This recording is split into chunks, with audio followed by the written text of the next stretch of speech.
दुष्ट सर्प। एक जंगल में एक बहुत पुराना बरगद का पेड़ था।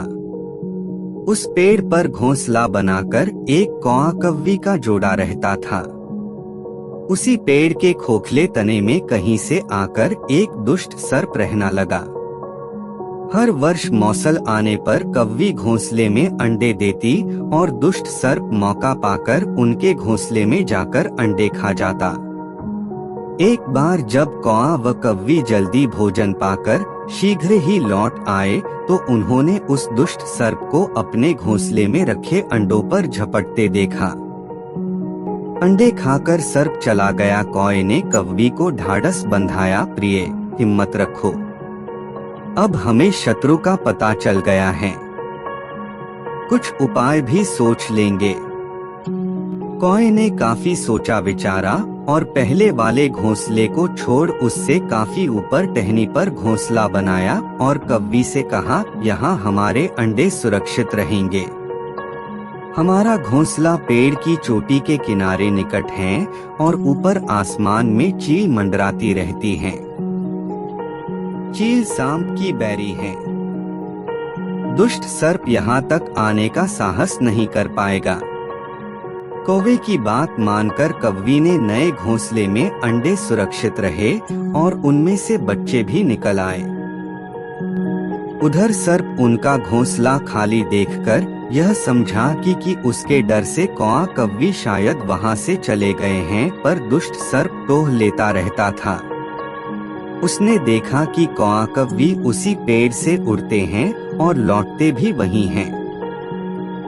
उसे यह समझते देर नहीं लगी कि उन्होंने नया घोंसला उसी पेड़ पर ऊपर बना रखा है।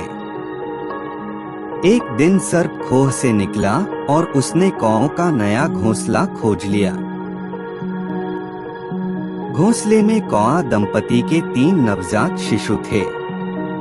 दुष्ट सर्प उन्हें एक एक करके घपाघप निगल गया और अपने खोह में लौटकर डकारे लेने लगा। कौआ व कव्वी लौटे तो घोंसला खाली पाकर सन्न रह गए। घोंसले में हुई टूट-फूट व नन्हें कौओं के कोमल पंख बिखरे देखकर वह सारा माजरा समझ गए। कव्वी की छाती तो दुख से फटने लगी।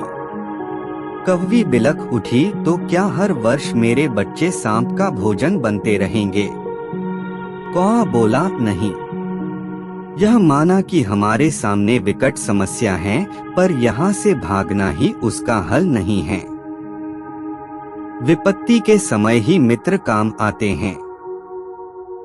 हमें लोमड़ी मित्र से सलाह लेनी चाहिए। दोनों तुरंत ही लोमड़ी के पास गए। लोमड़ी ने अपने मित्रों की दुख भरी कहानी सुनी। उसने कौआ तथा कव्वी के आंसू पोंछे। लोमड़ी ने काफी सोचने के बाद कहा, मित्रों, तुम्हें वह पेड़ छोड़कर जाने की जरूरत नहीं है।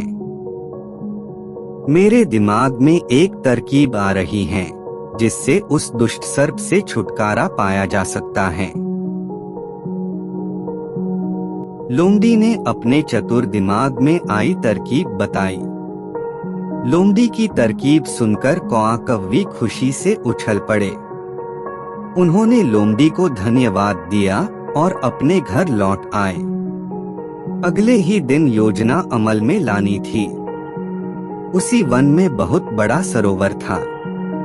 उसमें कमल और नरगिस के फूल खिले रहते थे। हर मंगलवार को उस प्रदेश की राजकुमारी अपनी सहेलियों के साथ वहां जलक्रीड़ा करने आती थी। उनके साथ अंगरक्षक तथा सैनिक भी आते थे। इस बार राजकुमारी आई और सरोवर में स्नान करने जल में उतरी तो योजना के अनुसार कौआ उड़ता हुआ वहां आया। उसने सरोवर तट पर राजकुमारी तथा उसकी सहेलियों द्वारा उतार कर रखे गए कपड़ों व आभूषणों पर नजर डाली। कपड़े से सबसे ऊपर था राजकुमारी का प्रिय हीरे व मोतियों का विलक्षण हार।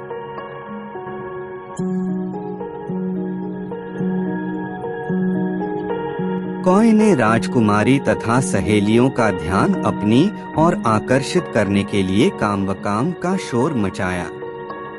जब सबकी नजर उसकी ओर घूमी तो कौआ राजकुमारी का हार चोंच में दबाकर ऊपर उड़ गया। सभी सहेलियां चीखी, देखो देखो, वह राजकुमारी का हार उठाकर ले जा रहा है। सैनिकों ने ऊपर देखा तो सचमुच एक कौआ हार लेकर धीरे धीरे उड़ता जा रहा था। सैनिक उसी दिशा में दौड़ने लगे। कौआ सैनिकों को अपने पीछे लगाकर धीरे धीरे उड़ता हुआ उसी पेड़ की ओर ले आया। जब सैनिक कुछ ही दूर रह गए तो कौए ने राजकुमारी का हार इस प्रकार गिराया कि वह सांप वाले खोह के भीतर जा गिरा। सैनिक दौड़कर खोह के पास पहुंचे। उनके सरदार ने खोह के भीतर झांका। उसने वहां हार और उसके पास में ही एक काले सर्प को कुंडली मारे देखा। वह चिल्लाया, पीछे हटो, अंदर एक नाग है। सरदार ने खोह के भीतर भाला मारा। सर्प घायल हुआ और फुफकारता हुआ बाहर निकला। जैसे ही वह बाहर आया, सैनिकों ने भालों से उसके टुकड़े टुकड़े कर डाले। मोरल, बुद्धि का प्रयोग करके हर संकट का हल निकाला जा सकता है।